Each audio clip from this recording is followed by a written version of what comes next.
The memories. The memories. Ranks for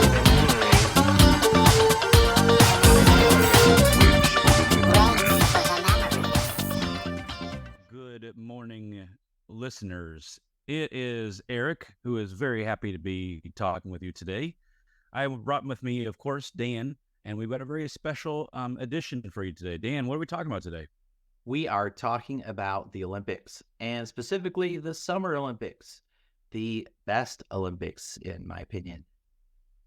Absolutely. It doesn't even compare, but we love all Olympics. But we are doing this because July 26th is the opening ceremonies of the Summer Olympics, and if you are thinking about it as much and enjoying it as much as we are, we thought let's give our 2 cents worth about the Olympics. So Ranks for the Memories Olympic edition begins now.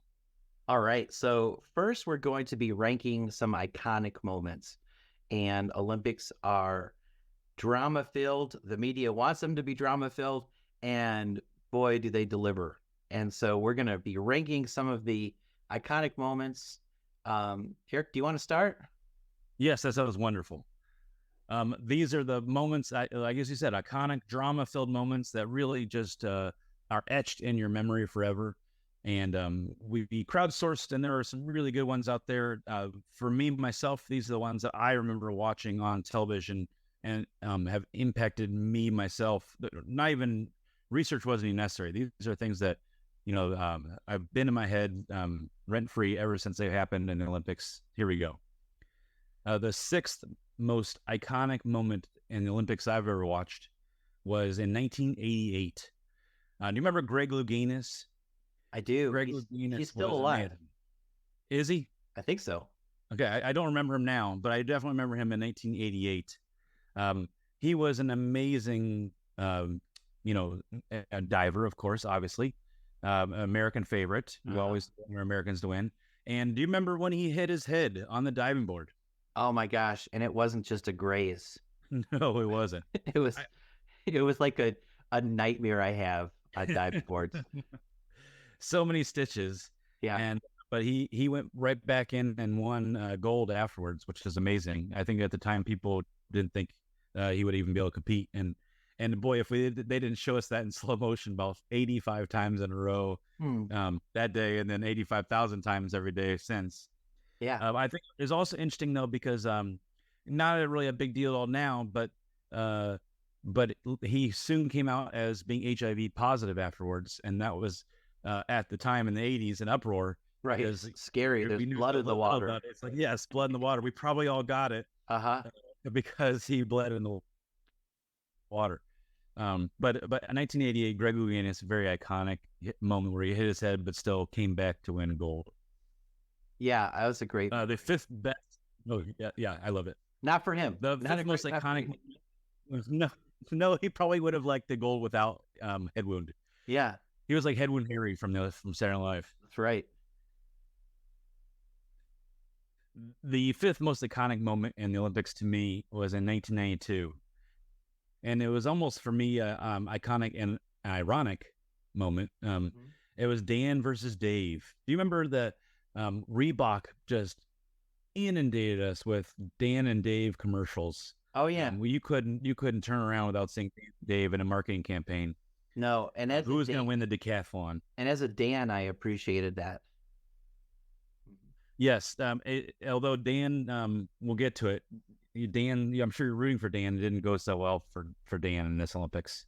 No. Reebok, I just found out, had just fallen to second place from Nike. So they put all their eggs in one basket with this ad campaign. Yeah. And did Dan versus Dave. Which of the decathletes is going to win the Olympic gold? And I was youngish and definitely got swept up in the madness, and I could not wait to see Dan and Dave compete. The only terrible thing about it was that Dan didn't even qualify for the Olympics. As Dan a couple weeks before the qualifier. he fell short, but I don't want to bash him too much because he did come back in Dan resilient manner and went gold actually the next Olympics. Thank Dan. Yes, way to go, Dan. Wow. The Dave, he had a pretty bad foot injury, but still won bronze that year. So it was kind of neat memory, but also kind of funny too, because Reebok pushed Dan and Dave so much and it never even happened. Well, I mean, this is Olympics meets capitalism, and right, and so you've got the number 2 shoe company just coming off of a amazing victory with their Reebok Pump sneaker. Did you have the It- tennis pump? I had the tennis. My mom couldn't afford the basketball pump, so instead I got like these purple and green tennis pumps with a little tennis ball on it. My buddy Gabe had the tennis pump too, but he was also like you, a tennis player. So I think if you could stand proud in your sport, it wasn't all that bad. It helped my social status as a 6th grader 0%. Oh, I know, but now Reebok would be over the moon to be the number 2 shoe company. oh yeah. I wonder where they're at now. They're 6 maybe. They're probably not doing so hot. I don't even know where you buy them. Yeah, Reebok.com available now. exactly.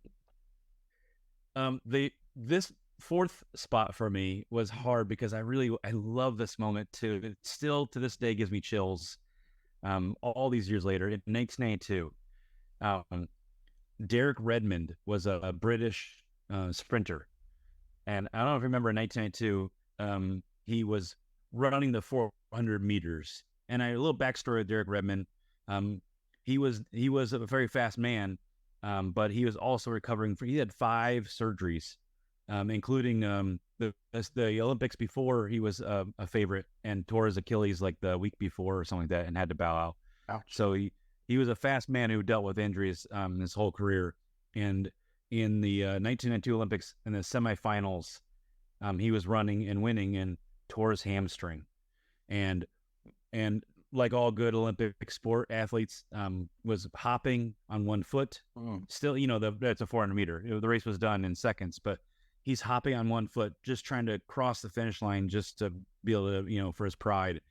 And his dad slips out from the audience and goes down and gathers him up in his arms and helps him cross the finish line.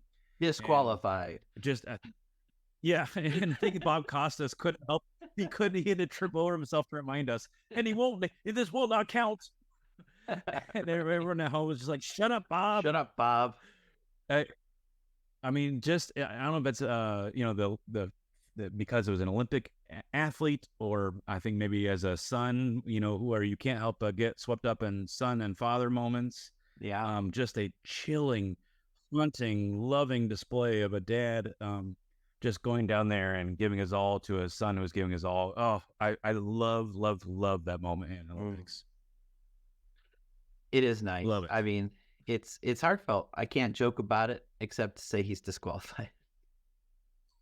And I promise you, I remember the announcers really wanted us to know he was disqualified once his dad touched him. Right. And if Derek would have been a teenager at the time, he would have been like, "Oh, come on, Dad! I've had this. I had this." It's almost like you have a teenage boy that you would that you can relate to, but I'm sure that's just your theoretical. Oh no, he would have been very, very pleased. From very serious, sad to very intense, powerful competitiveness.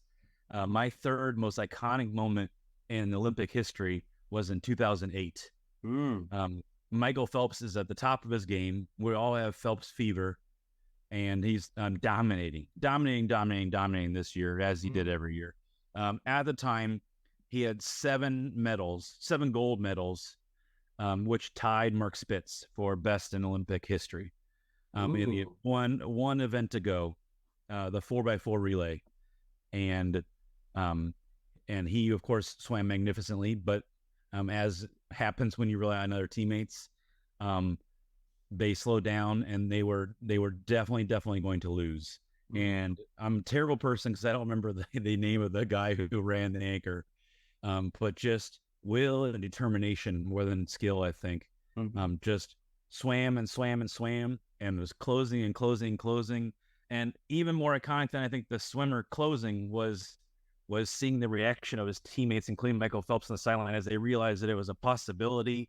And then even and almost to a a certainty, and just the intense. I remember like the screaming and the fist pumping, just the elation and joy of the men's relay team winning, and I think especially from behind was the key to it, and that only gave America a big victory, but also Michael Phelps his record of 8 gold medals in one Olympics. Jason Lazak. Ah, good old Jason. And it was like probably his best like section of a race he's ever done. Oh, it would have to be by far. Yeah. Mm-hmm. That was maybe cool. one of the best swimming performances by anybody. And I'm not gonna lie, swimming's a little hard for me to watch sometimes, especially the longer races. But this was a dramatic one. Yeah.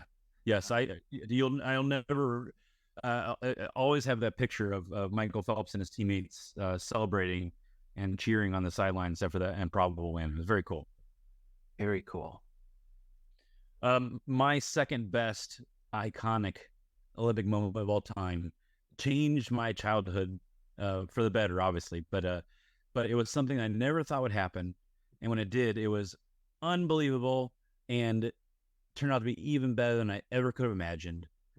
Back to 1992, the Olympic Committee decides that professional men's basketball players can compete in the Olympics, and the America creates the Dream Team. And I got to watch my idols, all on one team. Dominating is not the word. I don't know if they should have invented a new word in 1992 to explain the kind of thrashing that they dreaminated all over African and Spanish and Australian. I don't know who else they beat, but Antarctican. Those penguins never had a chance. They're too short. It was so much fun to watch your team and these players that you already knew and idolized just absolutely dominate every single step of the way. It was so much fun to watch the Dream Team. So I did a little research into this. This one's on my list too, but I'll talk about it here on your list. Here's a few cool things about the Dream Team.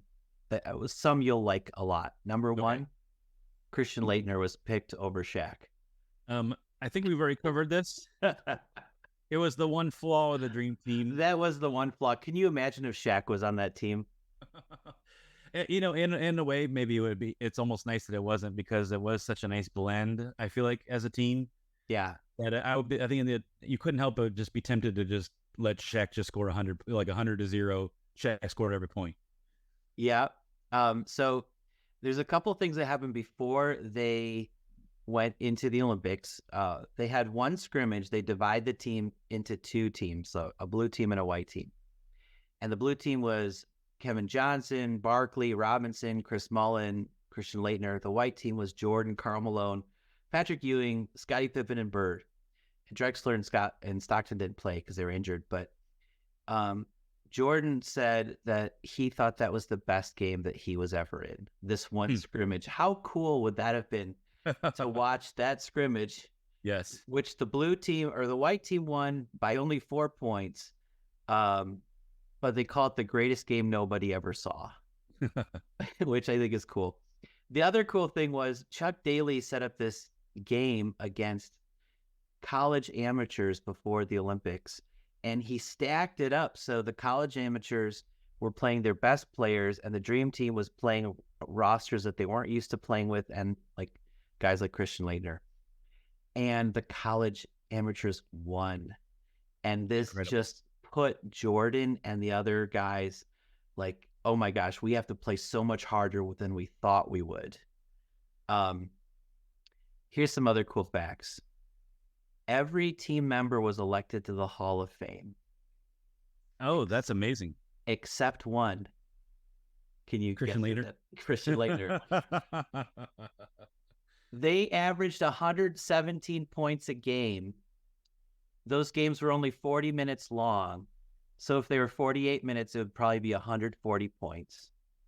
And they won by an average of 44 points.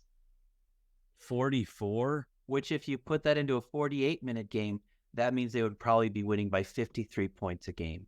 Oh, that's amazing. And then That's so fun. the GOAT of the Olympics in the Dream Team world was actually Charles Barkley, not Michael Jordan. Yes, yes. He was my favorite player in the NBA too. So that also added to my fun is that Charles Barkley turned out to be the best competitor that year. So sometimes you'll hear people saying like, "Oh, a modern player could be better than Charles Barkley, and they should, be on the Dream Team." The Dream Team right now is just squeaking by wins. Yes, they are. B, Charles Barkley shot 71% from the field. Amazing, right? That's like better than most people shoot from the free throw line. Yeah.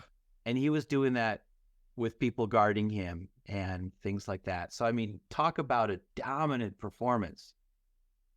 I think some of the difference. I just saw something recently about the difference between 1992 and now. One thing is the Dream Team actually spurred on more international play to a different level.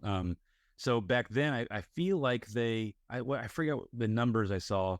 I think they played maybe against 6 and current NBA players during the Olympics then, but now I think it's around 50. The Olympic players this year will play like 50 NBA players. Still not much of an excuse because I feel like if your whole team is NBA players, you should still be able to dominate a team that has a few NBA players. I like to think, but so. There's a difference, and I think also I'm sure. Did you happen to see any of the Olympic 30 for 30 videos about the Dream Team? All of them. So as you know, Michael Jordan was doing really well in the Olympics on the court, but also playing like 36 holes of golf every day too. Oh God. So maybe I love Charles Barkley, but maybe the main reason that Charles Barkley outscored Michael Jordan is because Jordan was playing more golf than basketball. Well, yeah. Oh my gosh. He was a little. But I'm glad you two love those 1992 Dream Team moments. Oh, I mean, it was unbelievable to think that they would let those guys play. Mm-hmm. Yeah, because you're just like, oh, this is going to be a joke, and it was. And then, a few Olympics later they lose, and it's like, yeah, yep, incredible, wasn't it? That's competition. Which I think maybe adds to the 1992 Dream Team a bit is that it couldn't be replicated. No. Nope. I don't think so. Yeah. All right, Dan, for my very last and best iconic moment, I'm going to cheat big time, as I often do with my lists. And it's not going to be a moment as much as it is that's happened to me thousands of times now. When you're watching the Olympics on TV, every 4 years since you were a baby, when that Olympic anthem pops on, I think it might be, I don't know who invented it, probably someone we've covered, probably like Robert Zemeckis or somebody, but that amazing song that's played over and over again is just so iconic and chilling that I love. Every time you hear that song, you can't but get, no matter what event you're watching, no matter who's winning, you can't but get chills at just the excitement of the countries competing against each other, and the fact that these people worked so hard for 4 years for a couple seconds of hopeful glory. Anytime the Olympic anthem is played, I think it's iconic because it's just such a meaningful and powerful song.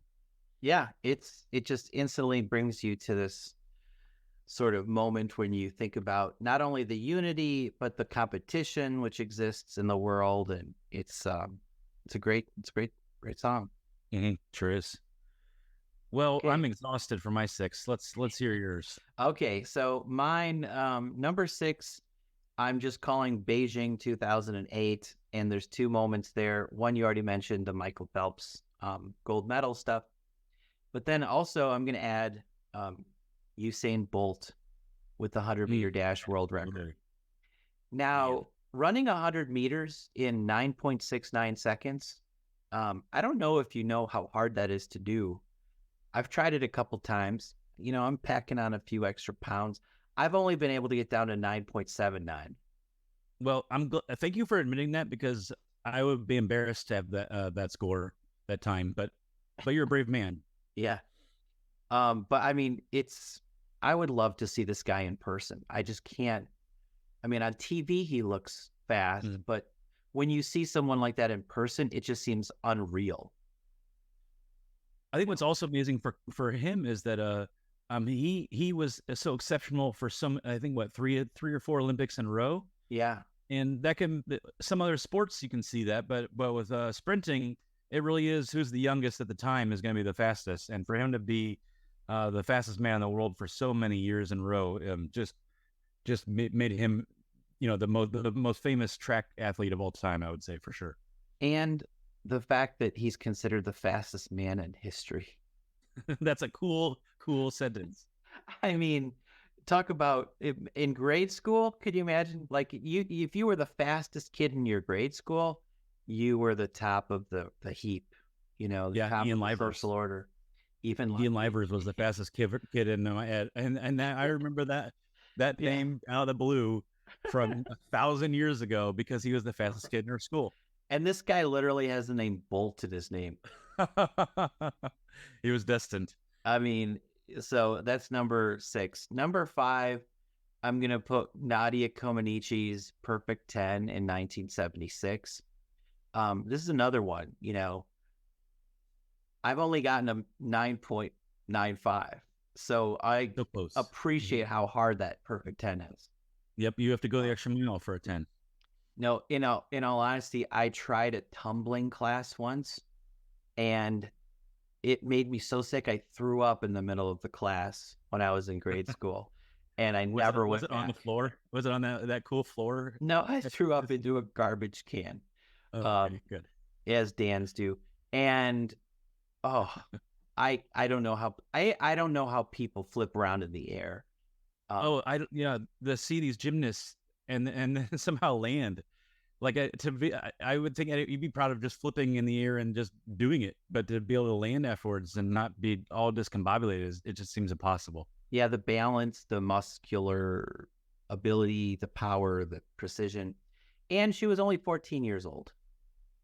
Incredible. So when I was 14, I was playing Nintendo and listening to Nirvana. You were gathering information for Ranks for the Memories podcasts. That's right. Number 4, I'm listing as Jesse Owens breaks records. So this was in Berlin, 1936, before World War II really was broke out and it started involving the United States just a few years later. So Nazi Germany, black athletes. Hitler was trying to do this whole thing showing this idea that this new Aryan man was going to dominate. He had these German athletes tagged as putting their hope on. There was this guy named Karl Ludwig Lutz is a long jump competitor, and Owens actually befriended him, and they made a lap of honor, which is really cool when you think of here you've got this horrible Nazi ideology, but then the athletes could sort of transcend that and actually be friends amidst this. Okay, I did not know that. That's and very brave of Karl. Yeah, for doing it, because I'm sure I'd like to think that things don't go well for you when you go back home to Germany and right. You did something that your whole country is telling you shouldn't be doing. Yeah, I'll have to look that up and see what happened to him. Mm-hmm. But it's a cool story, and the cool story is just Jesse Owens just rocking in Berlin. So, all right, number 3 is the 1900 Paris Olympics, which I wasn't around. So Joe Biden was, I think, but and Donald Trump are only 3 years apart. But this is such an interesting Olympics. We'll get to this later on in the episode, but teaser. One of the cool things in the Olympics was women were allowed to participate for the first time. 1900, huh? 1900. So 124 years ago, they participated in lawn tennis, aka tennis, but they played on the lawn, and then golf. And when you look at pictures of this, they're all in long dresses, and it looks like they should be at an evening, like like an evening gown sort of Right. dance thing. But no, they're out there playing tennis and golf because that's what people dressed like back then. That's great. Number 2 is the 100th anniversary when Muhammad Ali lit the torch. Oh yeah. And that's sort of, one of those things like it reminds you of the Olympics that was in Atlanta in 1996. I struggled to not include that on my own. Sorry about that, because that was to see, such a dominating athlete, Yeah. kind of humbled, but also, lifted up and celebrated too at the same time. Yeah. That was maybe the greatest, in America, USA, one of the greatest, lighting of the torch I've ever seen. Really neat. Yeah. And I mean, there was some violence at the Atlanta Olympics too, the bombing. Yeah, absolutely. And that's another thing with the Olympics is there's a history of violence and protests and all sorts of things. So you never know what's going to happen. I hope that's not foreshadowing. Hope we don't experience that. That'll be terrible. Then my number 1 memory was the Dream Team. So you and I were love it on the same page there. Excellent. Yeah, what an event. Very nice. It's a good list, dude. Excellent. So should we move to our next thing? Yes. What should we talk about next? What about best Olympic sport to watch? Oh, absolutely. Now, this is where I lose viewers, listeners, because we crowdsource, as you guys know, and sometimes we listen to and sometimes we don't. And this is one where I don't know where Dan's going, but I am not going to listen to you guys at all. Let's share what those crowdsourced things were. Yes. 27 people told us that that gymnastics is the best event to watch, and swimming and diving was not far behind. And track and field was right after that. And I definitely, Dan, I want your opinion on this. I saw this as a chicken and egg syndrome. People like to watch gymnastics, swimming and diving, and track and field because that's all CBS shows. Yes. If you were to add up all the minutes, which I was tempted to do, but then got lazy, I would venture to say the CBS shows around 90% only gymnastics, swimming, and track and field. So if you want to see the other events, you have to do what I do every 4 years and get the schedule and record or wake up or do something. Because if you want to watch ping pong, you have to work for it. Yeah, work for it. Whereas when you flip on the TV, it's only going to be gymnastics, swimming, diving, track and field. Now, with that being said, I those athletes are amazing and they're wonderful. Sure. But I hate to say it, but I think people say that they like watching those events because that's all we really get the opportunity to watch. Mm-hmm. Yeah. Well, so let's break the norm, and both of our lists are not aligning with. We crap all over. Very good. Let's hear it. What do you want me to go first? Yeah, let's hear it. Okay. So my number 6 is track and field. So I do align with the crowd there. You're just giving the people what they want. You're so smart. I'm giving them what they want. Fast running, jumping, throwing, pure athleticism in a lot of cases. That's what track and field is. Absolutely. Number 5, I'm also giving the crowd what they want with diving. Not just because I want to see another person hit their head. But I do find it really amazing that people can jump off from that. What is it? A 10-meter platform?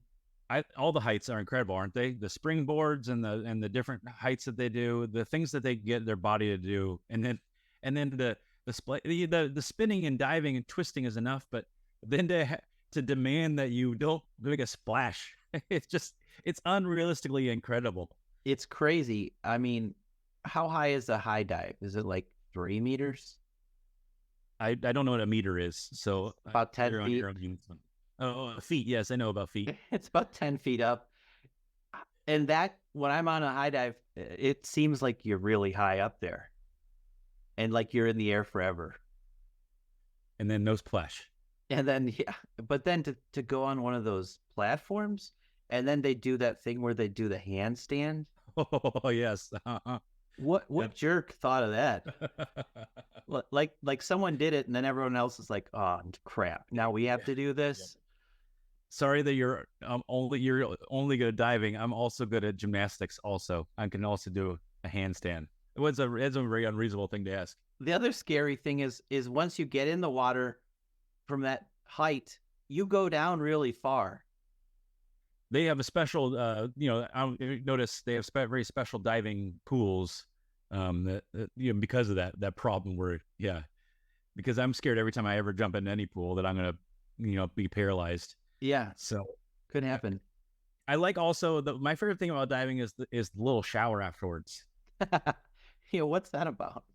I'm guessing it's just tradition. Like in 1900, they like you will shower after every pool, and then like they just feel like they had to do it. Yeah, I don't know if that. Anyway, I don't get it. Before you go on though, Dan, I want to give a shout out to our Purdue listeners out there. Purdue somehow, in addition to creating more astronauts than any other college, also is creating quite a lot of Olympic divers.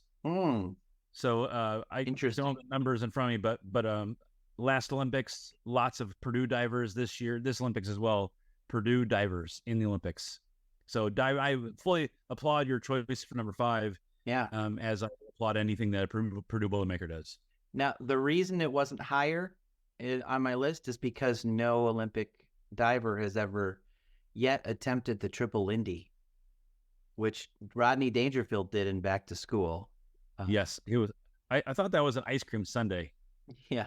I mean, if someone attempts the triple Lindy in the Olympics, then that'll go to number 1. We will immediately do an updated podcast. Number 4 is basketball. I'm still living off those dream team memories, but now I'm excited to watch it because I want to see how close these games get. And I don't know if you've seen any of these exhibition games so far, Eric. I haven't, and I would like to. Watch some clips. They're dangerously close. Yes, I've seen some of the highlights, but I would like to. I cannot wait to. Basketball is also on my list for the same reason. Living off the fumes of Dream Team, and I of course definitely want our team to win again. But for the same reason, it's fun to see these athletes like LeBron James is unarguably one of the greatest athletes in any sport ever. And just I'm hoping that they can hang in there because they have had some close calls, haven't they? With South Sudan and Germany. Yeah, incredible. South Sudan doesn't even have an indoor basketball court to practice on. And they're in our division once the real Olympic coverage competition starts. So I'm hoping that's our coaching can pull some miracles out and figure out how to beat these guys by more than a point in 8 seconds left. Now, people are crapping on South Sudan, but one of their coaches is Luol Deng, who used to be a really good basketball player in the NBA on the Chicago Bulls and other teams. He's an all. I think an NBA team should be hiring him immediately to be a head coach. Yeah, because he can do that in South Sudan. Like you said, they don't have an indoor court, and he's squeezing blood out of a turnip, and I feel like, and that's amazing. Yep. So props to them. USA, step it up. All right. Number 3 is one which is so weird that it has to be watched. It's the modern pentathlon. This is not Dan and Dave. This is not typical track and field events. These events are, number 1, fencing. So you have to be good with the sword. Number 2, freestyle swimming. So you have to like to get in the water. Number 3, equestrian show jumping. So you have to like being on a horse. And then a combined thing where you shoot and run cross country. Isn't that the most bizarre collection of blue blood activities you can imagine? Thank you. So I hear like a yacht rock voice, like, right? How can we make this elite? Like, someone just decided, how can we make an event that only millionaires can play? Right. And then they're like, we need to turn it into a sextathlon. Let's add yachts. You have to sing one Kenny Loggins song in order to get the gold. Yeah. Oh, and then the 7th event will be like hedge fund managing. Now, what is the name of that event? The modern pentathlon. And actually, that was just a joke, but it's on the list. Number 2 and number 1 are going to surprise you. They're not the most masculine events, but they're fun to watch. Number 2 is synchronized swimming. Absolutely. Very fun. It's incredible what those guys can do. And yes, I mean, holy cow. It's a real, I can't imagine how much practice, A, to do it alone, some of those moves, but B, to do them synchronized while you have to like plan out your breaths for being underwater and all that stuff. Insane. And many times their bodies are upside down in the water. Some things I couldn't picture doing. Yep. And then number 1, I'm not putting gymnastics up there, but I'm putting rhythmic gymnastics. And now you'll be thinking about Will Ferrell doing his version of it. And he's pretty good. I mean, I would even be happy being that good. But just watch some rhythmic gymnastics. These people are top level, and they're doing throws and catches and things like that where it's so easy to miss, but they never do. Mm-hmm. It is pretty fun to watch that. And while we're talking about TV shows, I wanted to go back to number 2 for you, the synchronized swimming. You remember the SNL skit where Martin Short is one part of a pair of synchronized swimmers? No, but he can't swim though. So they're trained to be Olympic synchronized swimmers, but he's got like a nose plug and he's got a life vest on. Yeah, but he's still trained to be a synchronized swimmer. Well, and then one of the iconic synchronized swimming was from the movie Caddyshack. Yes. When they get in the pool right before the Snickers bar explodes. I think it's a turd. I thought it was a Baby Ruth. Was it a Baby Ruth? Nice. I'm not sure. Yes. All right. In honor of your wonderful list, Dan, I can't wait to watch rhythmic gymnastics. Oh, it's delightful. All right. Mine similarly is for sports that you wouldn't normally be able to see and enjoy. I went with in the cycling category, the BMX freestyle for my 6th most enjoyable sport to watch. And I hesitate to put that one down because they do show X Games and you can see that on X Games as well, but it's not something that's frequently able to be watched. And I think it's absolutely incredible. Just the bravery, I'm scared to just, I've never been able to bicycle without any hands because I'm too scared to take my hands off the handlebars. Yeah. And these guys are flying to the air, leaving the bike at sometimes, flipping and twisting. Just the things they can do with the BMX bike is really, really neat. And I just enjoy every single bit of it. Well, it's interesting because there's some Olympic sports where there's no danger at all, like 100-meter dash, right? If you're really bad at it, you're not getting hurt. You're just slow. But BMX freestyle, if you try to go off some of these ramps and stuff, and you're unskilled, you're breaking something. Absolutely. That's a good point. I didn't think about that. That maybe the part of the lure is the danger factor that totally dangerous. I definitely appreciate that these people are maybe reckless, but definitely brave and coordinated. And I'm not either. It's similar to the diving, right? It's like if you are unskilled and you try diving off of a 10-meter platform, ouch. I imagine you could definitely you could break bones. Stuff. Oh, yeah, absolutely. 100%. Mm-hmm. Yep. I'm pretty good pencil diver though. I've got the pencil dive down pat. It still, from what I've heard, hurts. Yeah, I'll bet it does. My 5th, the 5th best event for me to watch is trampoline. You got some of a lot of not some. You definitely have the gymnast style moves and skills and body type, but just in a different. It's just given to me in a different venue. The fact that they can get so high, and it's a unique sport. I never get to watch, and I get to see it every 4 years, and so I will watch every bit of trampoline that I can because it just the flipping and things they could do, but on a trampoline, it's very, very fun to watch. It's like gymnastics on steroids. It sure is. Yeah. How can we? It's people that got bored with regular gymnastics, and again the danger factor. How can we do this crazy? It's like when they added trampolines to basketball and created slam ball. Oh, I forgot about slam ball. That was a great event. Yep, basketball with trampolines. Why is that not still a thing? It should be a thing. It's fun to watch. Slam ball was great. Um, I like slam ball because you got lots of dunks, but you also had just as many really great blocks too. and good plays and alley oops and all that. And you could stuff. also hurt people too on slam ball. Well, that's the thing with trampolines. They're incredibly dangerous. Yes, they are. I mean, have you ever been tempted to buy one for your daughter? I never have because again, me being timid, every time I've ever been on a trampoline, I look over at those giant coils and I'm like, well, my body's going through there for sure. It will. Mm-hmm. There's like everyone who's owned a trampoline at some point has landed in the wrong place. And if I can connect this to education, do you remember when those miniature personal trampolines were like a fitness rage? I had one. Okay, good. Yeah. They made their way into gym and PE classes, but they immediately got whisked back out. I think once the first person was like so severely injured that the school probably went bankrupt on lawsuits. They were in the PE classes and then whisked right out again pretty quickly. But Oh yeah. trampoline was bad.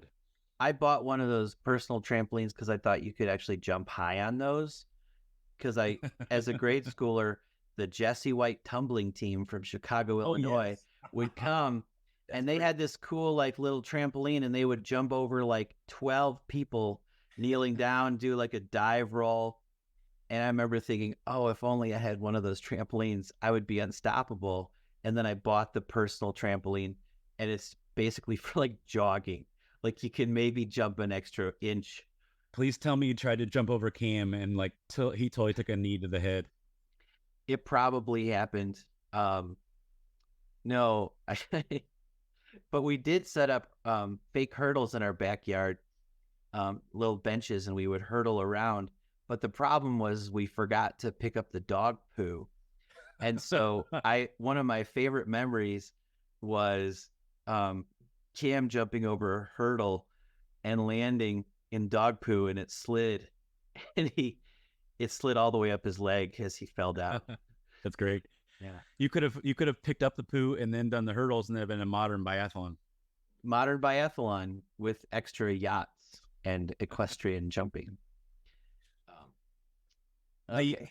The third best Olympic event to watch, again, my theme is things I can't see other than during Olympics. Water polo. I really love being in the pool, and I think so. I really admire water polo athletes who have to be very strong swimmers and have to be also just strong in general because it's a very, very physical sport. There's a lot of battling that goes on under the water. A lot of people trying to hurt each other, and you can never ever touch the ground during water polo. And to be able to do all the things that they do, they're basically playing soccer, but I think harder. And to be able to do all those things and be so physical and fast and aggressive, water polo is a very, very fun sport to watch. Yeah, it absolutely is. And I don't know how they stay up with just their legs. So strong, so trained. It's pretty incredible. Now there is a man. I'm gonna put this in the chat so you can see how to pronounce it. But his name was Petr Misvenirads, who is this legendary Soviet. I probably pronounced it 100% correctly. This legendary Soviet water polo player. You need to Google this guy. He looks like a combination of a gorilla and an ogre. I mean, he's the largest, hairiest man you ever have seen. And he was a 6'6" legendary water polo player. So take a second, see if you can get an image of him, Eric. I want to see your reaction to this guy. I'm hoping that all of our many Russian listeners will be able to drop us a comment and let us know if Dan said that right or not. Niet. Oh man, He's a monster. Oh, I've seen this picture before. Yes, I've seen that before. Wow, he is an absolute beast. There's Uh, another picture of him I've seen with where he's got a bloody face too. It's pretty scary. yeah, that's water polo. That's one that I'm scared of going up against someone really good. I think it'd be fun to play it, but yeah, I think I wouldn't be able to. I don't know anyone that could, including myself, that could play it for more than a couple seconds without wanting to touch the bottom of the ground. Especially if that Petro Musbiarad guy is in there. Hard pass. Yeah. All right, my second and most enjoyable event to watch is, I call it whitewater rafting, but in the Olympics they call it canoe slalom. Mm. I would love to know how much they spend on, it's man-made courses Yeah. and beautifully crafted man-made. I want to give a gold medal to whoever designs and builds these courses, nevertheless the athletes that compete in them. The rushing of water and the rocks and the trees around it, just they're poured in the middle of a city somewhere. And I just love seeing these people navigate through the water and through down some courses and then up back different ways. And it's an incredible thing that they do, and they do it with ease, and it's very, very, very enjoyable because of the awesome power of the water. Very neat. And it's impressive. When I was a Boy Scout in 5th or 6th grade, went on my first canoe trip with my dad. We're in a canoe. Within the first 10 minutes, we had fallen over. Mm-hmm. So I can appreciate how hard this is. And that's probably why you see a lot of people do it by themselves, because they can't trust anyone else to get them through those little slalom holes. Oh my gosh. Yeah. So that's pretty fun to watch. I used to do whitewater rafting every summer, and where I went, it was somewhat, not dangerous, but like a level 3s and 4s. But you're not. I wasn't really doing much, just other than like praying a lot. Yeah. But but these people aren't just going down a river. No. They have to go through different poles and then turn around and row back up poles, and it's very, very fun to watch. All right, I'm like I always do. I like to cheat, and I'm going to cheat again on my number one. I'm going with volleyball. Regular volleyball and beach volleyball. Volleyball has always been one of my favorite sports to play and watch, and I love watching it at a high level, because to me, a volleyball athlete that plays at a high level, you can just see it, the skill level jump up in volleyball more than most other sports. And I think it's really neat to see blocks at the net. I absolutely love when they set it and you at home have no idea which person's going to spike it, because there's 3 people just flying through the air like Michael Jordan. That is cool. And on the defensive side, someone that a good successful dig, or someone that's to run out to out of bounds to hit the ball back into play.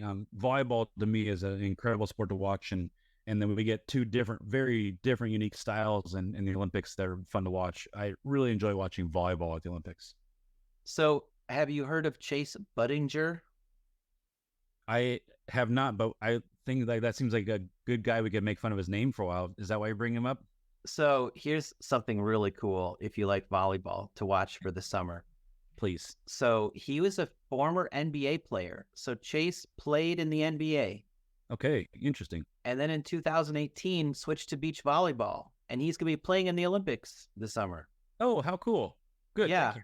I'm glad this is why we're doing this podcast now. So people like me and someone out there also, 2 people probably have someone to root for in the Olympics now.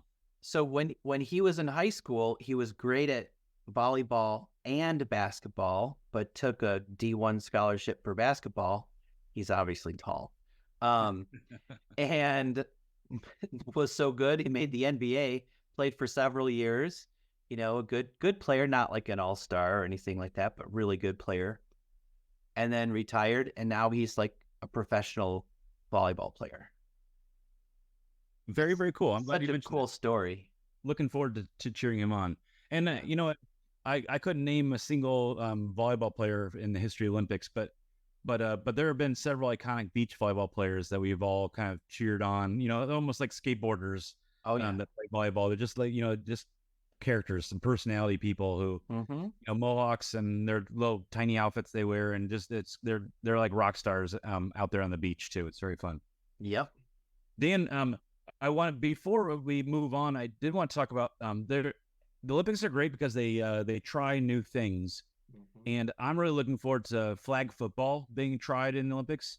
Ooh, And I know a lot of our listeners are also really, really excited about breakdancing being added to the Olympics. really? That's gonna be something that they add.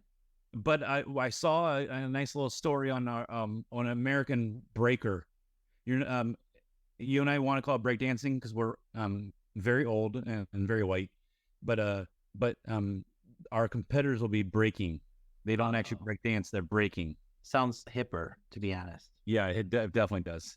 So I guess there's a panel of judges that'll watch them perform their breaking, and then I Ooh. guess like every other other Olympics with judges, get scores, and the Russians will of course cheat us on our score, Sure. um, Well, but I'm looking forward to breaking. those will be fun events to look for sure. Yeah, very unique. I did want to ask It made you me think about. yes, please. I wanted to ask you about volleyball. Have you ever played spike ball? Spike ball looks extremely hard to me. Have you? We own it. Yes, Ooh. one of my friends um, introduced me to it.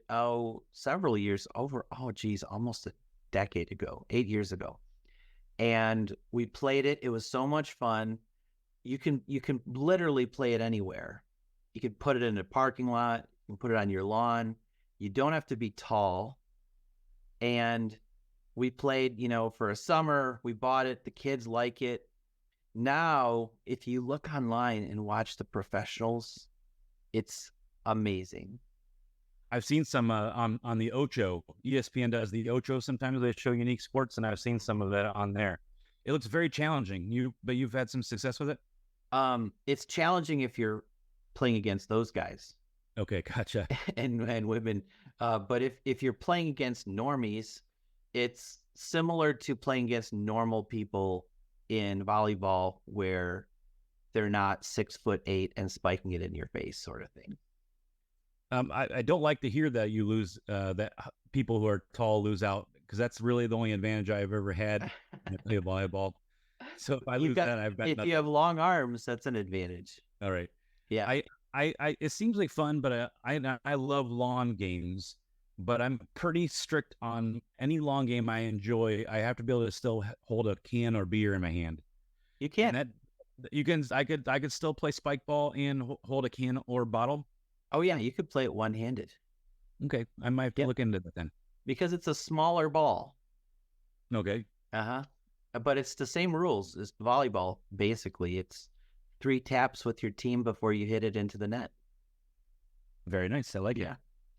All right. Well, so I've got some things I want to cover before we sign off for today. Ooh, tell me more. So there's been some weird events in past Olympics, and I went down a rabbit hole and found a bunch of them. So the Olympics have been going on for a long time, well over 100 years, and they've tried out a bunch of different events. Here's a few, which I think some of you may have heard of, some of you may have never have heard of. So Eric, I'd love to hear your reactions to these. Okay, Number bring it on. one, weird event from the past. From 1900 to 1920, they did the tug of war. Oh, that's fantastic. I'm not only not surprised by that, but I'm surprised we don't do it now. I It's would such love to a- see that. I mean, have you ever been, again, going to education, tug of war is every single field event you've ever done in your entire life. And even sometimes we see like a football team is doing tug of war, or Yeah. 80s movies doing tug of war. Tug of war is so famous. I'm actually kind of not surprised that they had it, but surprised that we don't still do it.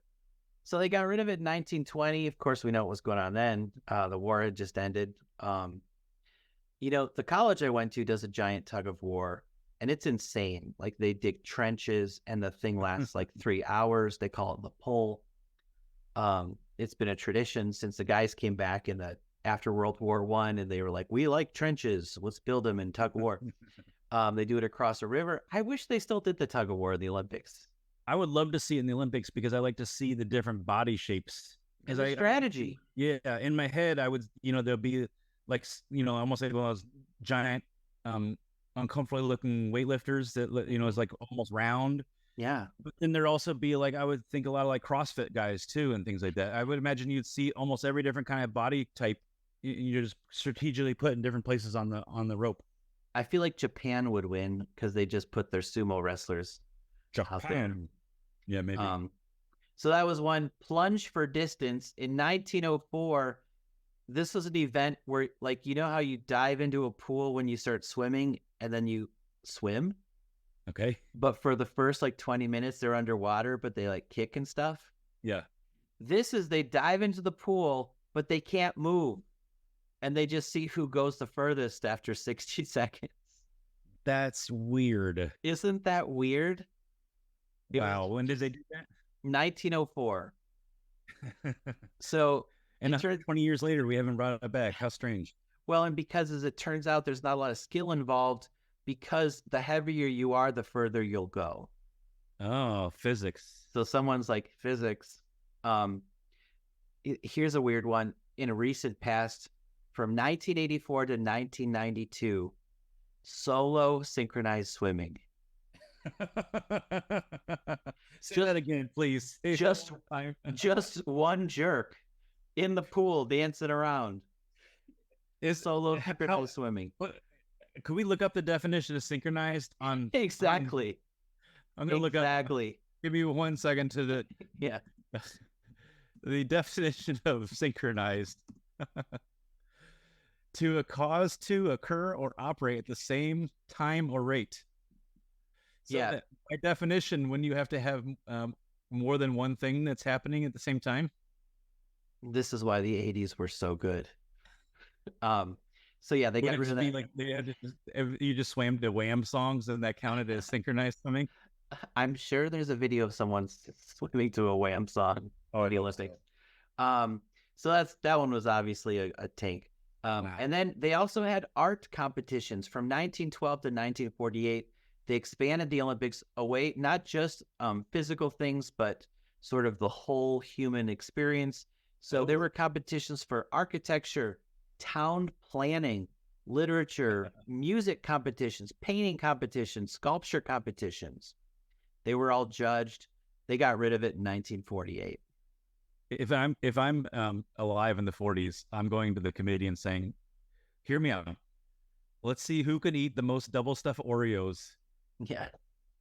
Who can finish the whole sleeve of double stuffed Oreos in the shortest amount of time." Exactly. If we're doing town planning, I should be able to get a gold medal for eating Oreos. Well, yeah, and I think probably the issue there is it's just bias and a difficulty in judging these things, right? So wow. And then in 1908, motorboating. Not that kind. We're talking about actual motorboats. What would they do? Like speed or just drive the boats around cones? Yeah, little races stuff. Wow. Not super Olympic-y, but that was 1908. They're excited. Okay. Now a special shout out. You're like, oh great, this segment's done. Nope. I hope it goes on for another 7 minutes. Oh, at least. No, but these are fascinating. Special shout out to the year 1900. Turn of the century, WTF. Here were some things that they tried at their Olympics. A firefighting Olympic event where they would do simulated firefighting tasks. Okay, that terrifies me because in 1900, I don't trust anyone to intentionally start a fire that they want other people to put out. No. And how would you replicate that accurately too? I don't know. That's why Scotland would be so pissed. My fire is bigger than Ireland's fire was. Exactly. So strange. Number 2, hot air ballooning. Distance and accuracy. Weird. Have you ever been in a hot air balloon before? No, I want to. It sounds scary. The only thing I think I would enjoy about it is it seems like it always ends in brunch. I think this would be another good one for the modern pentathlon. So we've got hot air ballooning, we've got firefighting. What about pigeon racing? That's another event they tried. So pigeon racing? Pigeon racing. They'd get homing pigeons, and then whoever's pigeon came back the first won. That's a kind of a fun competition. I don't know if it's Olympic worthy, but thank goodness there was no television coverage back then. Because can you imagine what a snooze fest that'd be like watching those marathoners now? Yes. where just like you're just watching a pigeon just flying. Okay, now I saved the weird ones for last. Thank you. Underwater swimming. So they only swam underwater. You couldn't breach the surface. How strange. If you think swimming is boring now, imagine if you can't see the swimmers at all. I assume he's doing a really good job under there. Right. Ooh, I think I see the little log. Is that a manatee? Nope. It's Team USA. Okay, another one with the swimming. Now this one actually I would watch. Swimming obstacle course. They would put crap in the water like boats and things like that, and you'd have to swim around them or climb over them and swim around things underwater. That actually sounds really fun. I would definitely like to see someone have to swim under something and then climb over something. That would actually be a lot of fun. It'd be like a SEAL Team 6 event. Yeah, it really would. Yeah, it would definitely be that. Yeah. Okay. And then Bring it back. horse long jump. They would ride horses, and then the horse they'd see how far they could make the horse jump. Okay, here's where my twisted mind went. Have you seen the dog long jumps before, where they throw something off the pool and that? Yes. My mind instantly went to, which is totally fallacy, but my mind instantly went to that's how the horses did it too. They'd run and then throw themselves into a pool. Yes. So I mean, I think there may have been a pool involved, but there was a rider too. So it wasn't just the horses. Oh my goodness gracious. If you ever want to see the GOAT dog long jumper though, Spitfire. Spitfire did it, huh? Google Spitfire. He is like the Michael Jordan, LeBron James of dog jumping. Okay. Then the last weird event from 1900. These are all in 1 year. Imagine how fun that Olympics must But be. a year. Apart from the underwater swimming. This one's bad. Live pigeon shooting. Shoot when you can have pigeons. Shoot as many as possible was the goal. Whoever could kill as many live pigeons, so they would release a bunch of live pigeons and just shoot the crap out of them. PETA is crying right now just hearing me describe this. Can you imagine the carnage? I can't imagine how many they have to start off with.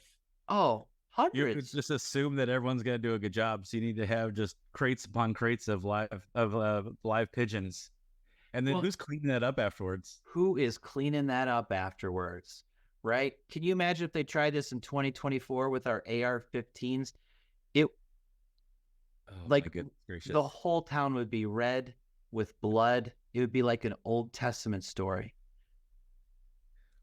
Not locusts, but pigeons. Pigeons. So yeah, that one only lasted 1 year, and I think I was disgusted by it, so they didn't do it. Wow. They just ran out of pigeons, I think. I wonder who was in the committee that came up with this. It was probably some nepo baby with really bad ideas that everyone's like, "Yep, let him do it." I see them like discussing for days which birds to use too. Right. First they're like pigeons first. They're going. They discuss the pros and cons of every bird available to them. Ooh, what about the black-capped chickadee?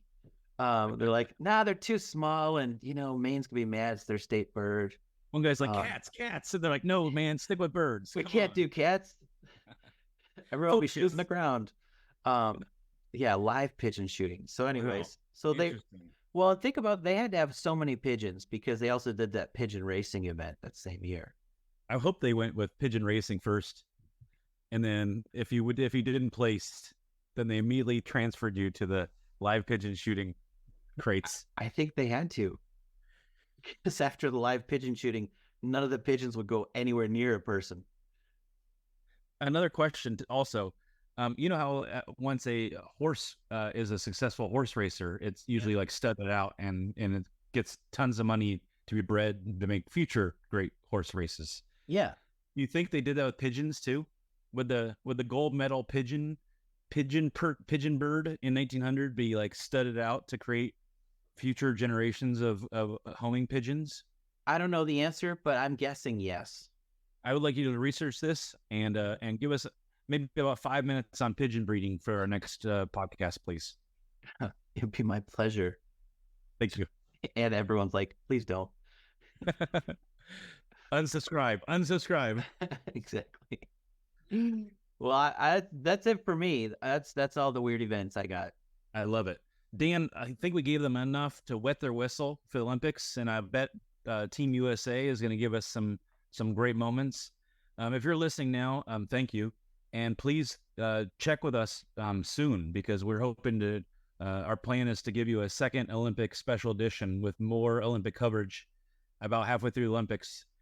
Just when your interest in Olympics is starting to wane slightly, we're here to give you that stimulus, that boost of adrenaline you need to be Team USA all over again. That's about when I'm going to need it, because usually about halfway through I get depressed, like, oh, we're not even going to win the medals. We don't have the most medals, and we only getting bronzes, and it always seems like that. And then we always right the ship. But by halfway through, we're going to need a ranks of memories boost, and we promise listeners we're going to do our very best to give that to you. All right, see y'all soon. Now, Dan, before we go, sorry, I have a couple updates from previous. Yes. First of all, I loved our segment on one hit wonders, but it's also gonna haunt my dreams for the rest of my life. Uh-oh. Because every day I hear another song, like, oh, I should have done that one, and then I hear a different one, and I'm like, oh, I should have done that one. So I'm not gonna name any one hit wonders, but that's just my update today, is that one hit wonders has ruined my life, because now all I do is just listen to one hit one. Every time I hear a one hit wonder, I just marvel how I love music, and I just marvel how difficult it really was to choose the best one hit wonders. Yeah. But that's my first update. But my second update is one of our great listeners, thank you very much, wonderful listener, gave me a Ziploc bag of grape nuts. Uh-huh. As you may recall, one of our wonderful segments, highly rated, was about the best cereals. Mm-hmm. And I believe this is your fault that I ended endure this, because I believe you ranked grape nuts pretty high, didn't you? Nope. I don't like it. Okay. Did you bashed grape nuts? Is that correct? I don't like it. I had never eaten a grape nut before. I have recently just started feeding birds in a new bird feeder, and I feel like I could just put grape nuts in there rather than seeds. They would probably, then you have to go back and empty the bird feeder, because the birds wouldn't touch it either. They wouldn't touch it. They're like, this is too hard. Do you have one of those video camera picture bird feeders by chance? Those exist? Yeah, I want to get one of them. Oh man, you're gonna throw this bird feeder away. You can get a bird feeder that takes pictures of the birds and sends it to your phone every time they land and get your bird feeder stuff. What? Well, I do use the Merlin bird app. Okay, now you gotta go. I'll talk to you afterwards. I'm gonna give this for you. Okay. Listeners, if you have one of these, please contact one of us and let us know more about it, because I've seen some pictures that some of my friends have of these bird feeders, and they're magnificent. Ooh. What's not magnificent though is grape nuts. The wonderful listener who gave me the grape nuts said, all you need to do is, do you have fresh blueberries? And I said, actually, yes, I do. You have to put fresh blueberries in there. I'm like, oh, okay. And then cover it in sugar, as much sugar as you can. Okay. I'm like, okay. And then I talked to my brother, who says, if you eat grape nuts, you have to cover it in brown sugar and put fresh fruit in there. Okay. And all I'm thinking is, when someone gives me a slice of pizza, I just have to eat the pizza. Right. I don't have to put anything on there to improve the taste of the pizza. They're just putting lipstick on the pig, Eric. Oh, I love pigs, though. But what I don't love is grape nuts. No. I was nervous as I started, because I knew I was going to have a bad attitude about it. But I put it in the bowl, and I poured milk on it. And the grape nuts instantly turned into somewhere in between paste and cement. It would remind me why the cement trucks have to drive with the thing spinning. Yeah. Because it immediately hardened into a thick substance. And I don't want a thick substance in my breakfast cereal bowl, but that's No. what I got. But I promised I'd give it a try. So I tried to put my spoon in there. I was nervous I was going to break the spoon. Yeah. I got it in there and put it in my mouth. Dan, the mouthfeel when you're eating something as thick as cement, it was so unpleasant. Mm. And it wasn't a bad taste as much as it was like there was no taste. You had Yes. it was like a thick paste with every once in a while individual paste with migrating no that taste. right through a paste and no taste, and it was so miserable. And I honestly was I stopped after one bite, but I was too scared to put it in the garbage disposal because I didn't Yeah. want to. I honestly thought It'll it would wreck break it. the garbage disposal. Yeah. So I had to get a new garbage bag and shovel Yeah. the Don't- grape nut concoction into the hardened mass into a garbage bag. And now I know I did not unfortunately put the blueberries or the sugar in there. Mm. I never got the chance to. It was disgusting. Any food where the instructions are make it taste not like this food is probably not a good food. Right? So if you're eating a fish and they're like, yeah, you got to put lots of butter and lots of lemon on this so it doesn't taste like fish, that's not a good fish. No. Same with cereal. Corn Pops speaks for itself. Grape nuts. Yeah, and I'm still trying to convince you to buy a box of Cracklin' Oat brand. You know, as you said, it was expensive, and boy, it is. I saw it, and I think you were trying to trick me, though, Dan. I saw no picture of coconut on the cover of this box. I had it in my hand. I was ready to buy it, but it's so small and so expensive, and I did not see coconut on the box. I think they would, if you really have a product that looks that gross, it looks like kitty litter. The least you do is like make up a coconut mascot, something with the googly eyes or something, and put them on the cover to try to get you to eat it. But no coconut anywhere. So I think you might be tricking me. Well, think about this. It looks like cat food, and yet it's still so much in demand that it's as expensive as it is. Can you imagine the cacophony and the chaos if they made it look appetizing? So if it looked like Cinnamon Toast Crunch and tasted like this, Yeah. civilizations will crumble to the ground. How much did that box cost? $7.79, and it looked like Which is maybe a ridiculous. third of the size of a regular box, and That's about a tenth ridiculous. the size of the family size. Yeah. Imagine what that says about the demand for this. I think there's such a small niche of weirdos that have to buy it that they like. These guys are so crazy. We can charge them anything we want. Right.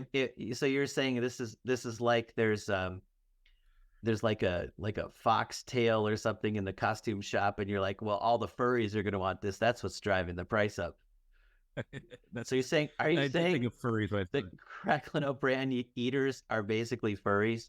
Is that what I'm hearing? That's exactly what I'm saying. I mean, I only know one furry, and I only know one Cracklin' Oat brand eater. So Who's I the just think furry? It's not me. So, boys and girls, thanks so much for listening to our Fair podcast enough. today. Please tune in to our next episode, which will hopefully be again about Olympics. Bye. And go USA. The memories. The memories.